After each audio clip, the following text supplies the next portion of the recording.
So this is a painting done by my friend David over at the LeftBrainedArtist YouTube channel. He does paint pourings and he does some really beautiful stuff. In fact, he did this outside in the snow, kind of like I am here. This has got to be one of the dumbest ideas I've ever had for a paint pour. And I was initially going to paint outside with these Neocolor pastels. I still am going to use the Neocolor pastels, but I remembered an encounter I had with a coyote in the snow a couple years back that I thought would be a really cool picture on top of this. So I'm going to do that. Let's get started.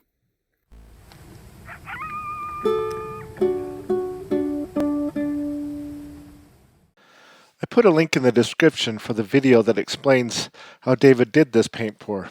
It's a fascinating process and he has lots of great tips. But this is about how I'm going to draw on it. And the first thing I noticed is David had coated this painting with a clear acrylic gloss varnish. It made it nice and shiny and slick. The Neocolor 2 pastels worked okay on it, but I wasn't sure if I could get the thickness and the textures that I wanted. So I wiped off my test marks with a wet paper towel, which worked fine because Neocolor 2 pastels are water soluble. Because I wasn't sure I liked the slick surface, I decided that I would coat the surface with this golden pastel ground. This is a transparent coating, but it has some sandy granules in it that will give the painting a rougher surface to work with. This should allow the pastels to provide more coverage and lay on thicker.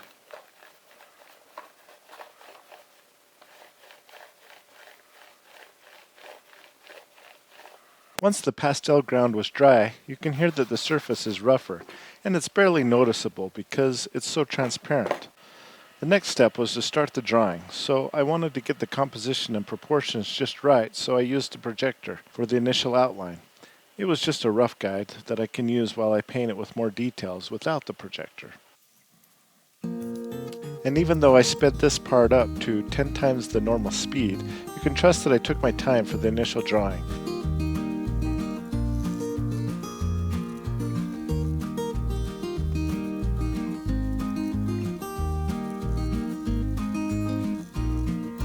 I was very careful about where I put the marks, and the dark colors and the light colors, all while using the photo I had as a reference.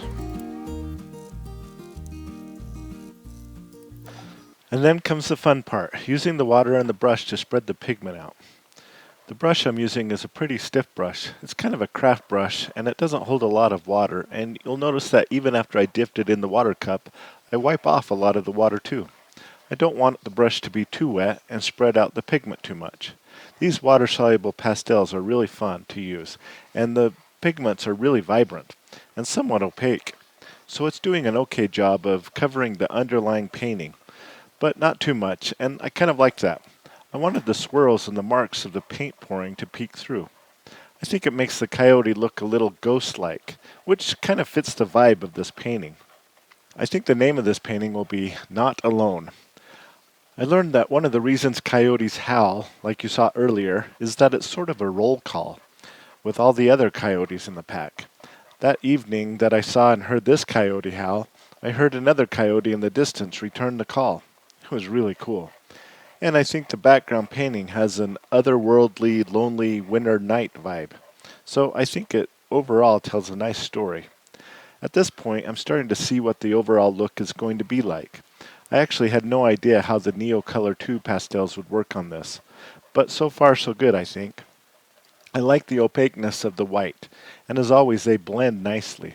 But when I compare it to my reference photo, I think the English red color I initially chose was a little too orange, and it looks like a fox, not a coyote. So I decided to wipe it off. That's another thing I like about water-soluble pastels. Super easy to fix mistakes, especially on an acrylic surface like this.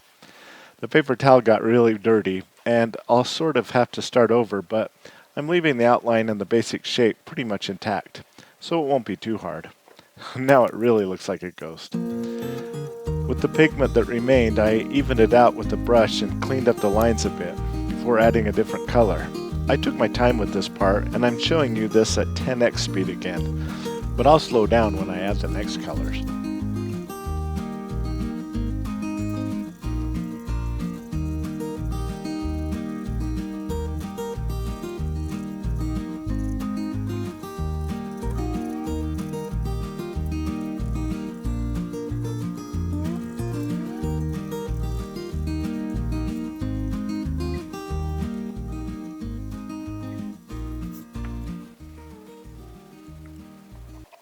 Now I'm going in with a Payne's Gray color, which is kind of a bluish gray, and it may prove to be too far in the other direction of colors. That's okay, because I'm challenging myself to be a little bit more abstract in my color choices. But you'll see as I progress that it's kind of hard for me to stray too far away from my normal style, and this coyote will look more and more realistic as we go. But sometimes realism is made up of little abstractions. Nature isn't as uniform in color as we might think. The important thing is to get the values right, regardless of color. And making this coyote look more three-dimensional looking on canvas requires a lot of different darks and lights, highlights and shadows. I'm still learning these things, so a lot of this is trial and error, but I'll get there. And it's fun to see the progress as I go, and things eventually start looking like I envisioned. You just have to keep at it. I used a fair amount of straight white on his chest fur, knowing that it wasn't actually white, but I felt that that was okay because as I blended the colors with water, I know the white will blend with the other colors and become more natural looking. I like the contrast that the bluish colors are having with the orangish brown colors, and I'm trying to balance getting the form of the body down with the variations of the fur that I'm seeing in the reference photo. I obviously am not getting it perfect, but I keep getting closer. As it starts to look more and more like a real coyote, I can't help but notice that it looks like it's floating in space. So I'm going to use some of the white again to create some bright snow on that blue background. I'll use a little bit of light blue as well. This will represent the ground a bit. I don't want to distract from the fluid nature of the abstract background, so I'm trying to make these marks flow with the theme of the swirls.